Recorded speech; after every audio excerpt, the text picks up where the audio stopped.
So there were two articles in automotive news this morning that I thought we could dive into on the chip shortage front, okay? Absolutely. First, let's just start with the raw numbers, okay? I like it raw. Give me the numbers. Nearly 9 out of every 10 vehicles cut from global production plants, we're going to have to let someone know plants, last week were from North American plants. So last week, Dad, 63,000 vehicles were trimmed from production worldwide.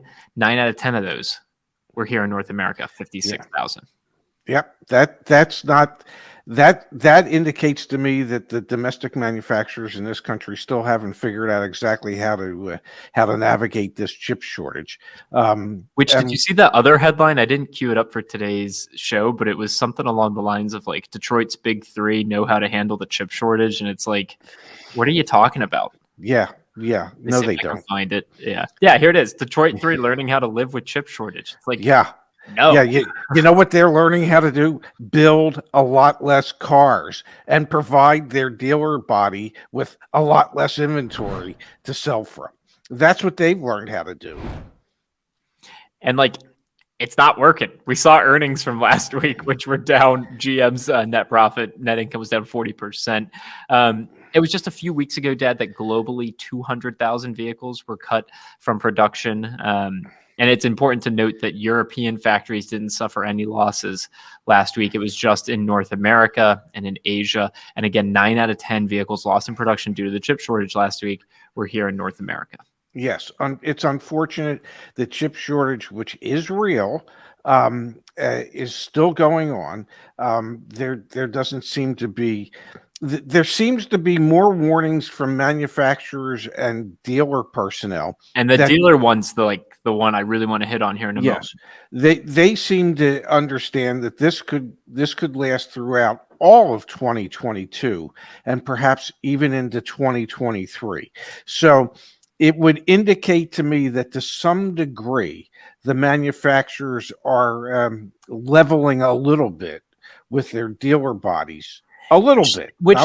Which then in this other article that, again, didn't queue up, so sorry to do this to you, Pops. But, I mean, there's a quote here. This is from that article, which is Detroit Big 3. Yes.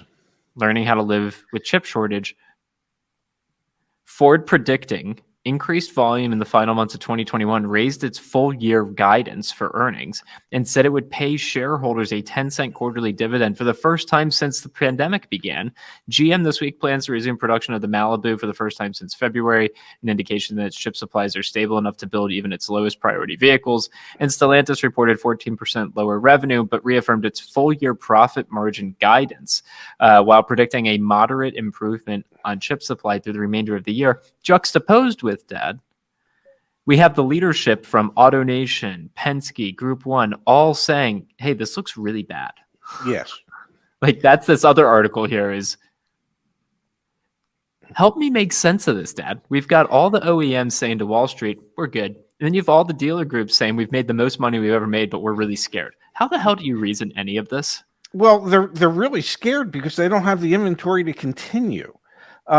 Their average day supply of inventory at the major public retailers, the AutoNations, Lithia, Penske, Sonic, Group 1, they're all somewhere between 10 and 15 day supply at their dealerships. Dealerships that would normally have 200 cars, new vehicles, might have 25 or 30. Well, if you are a new car franchise dealer, that's not sustainable. That doesn't sustain your business. Even though you're making more per car than you've ever made, if you are suddenly only selling 10% of what you normally were, you can't make enough per car to bring in the same type of revenues that you were in the past. So that's why these public groups are scared, because they don't know where the new car inventory is going to come from. They're all scrambling to increase their used car businesses because they realize they have to. But somewhere along the line, their corporate partners, as the manufacturers like to see themselves, have to figure out how to mitigate the chip shortage, how to produce a greater number of cars so that these dealers can at least have maybe 50% of the inventory that they used to have, so that, I don't know, they can keep operating. Because at a certain point, if you don't have anything to sell but you have people that want to buy it, that doesn't work. But I guess what I'm trying to get at that is there's mixed messaging, right? We looked at the Oh, data. It yes, yeah, the mixed messaging is huge, right? We looked at the data. 9 out of 10 vehicles taken out of production this past week because of the chip shortage were here in North America. yes. Okay. Then you have all of the automakers, the actual OEMs saying, hey, our profits are way down, our revenues are way down, but our guidance for the rest of this year is great. We're fine. We're going to do better than we even told you before. Then you have, the Mike Jacksons of the world, the CEOs and presidents of AutoNation, the Roger Penske of the world saying, hey, we like this and everything. We're making a ton of money, but like, we don't know how long it's going to last. And we're nervous about that. And one of the things that I found really fascinating from this article, let me pull it back up here, right here. Some retailers estimate that supply situation has hit its low point and will start turning from here. We only know as much as the OEMs provide us in terms of information flow on inventory, and that's a bit unpredictable right now. This is from Group 1, which is one of the largest dealerships in the United States, president of U.S. and Brazil operations. But based on what we see, we think we're in a trough. Like, what the hell does any of that even mean?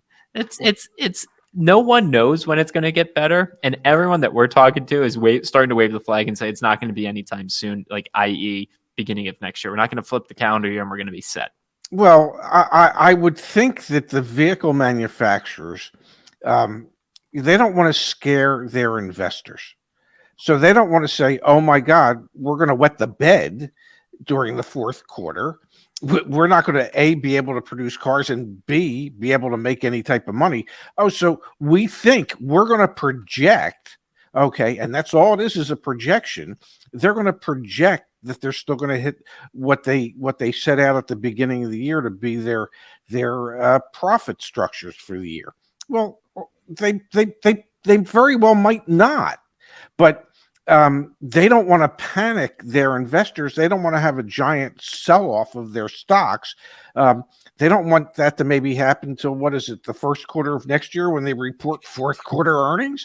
And I think my guess would be that they're hoping that they'll have a handle on this by then.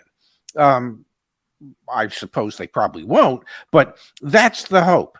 And the retailers, the public retailers, also have an obligation to their stockholders, and they're telling their stockholders a slightly different story, because they can't get straight answers from the manufacturers. So it's kind of like it's all happening in a vacuum. It's all happening in a mushroom farm in Kennett Square, Pennsylvania, okay, where it's dark, damp, and covered in poo. Okay, and that's the auto industry, both on the manufacturing end and the retail end of it at the moment. It's unfortunate but true, because there's just not enough information out there for anybody to really know what the heck is going on.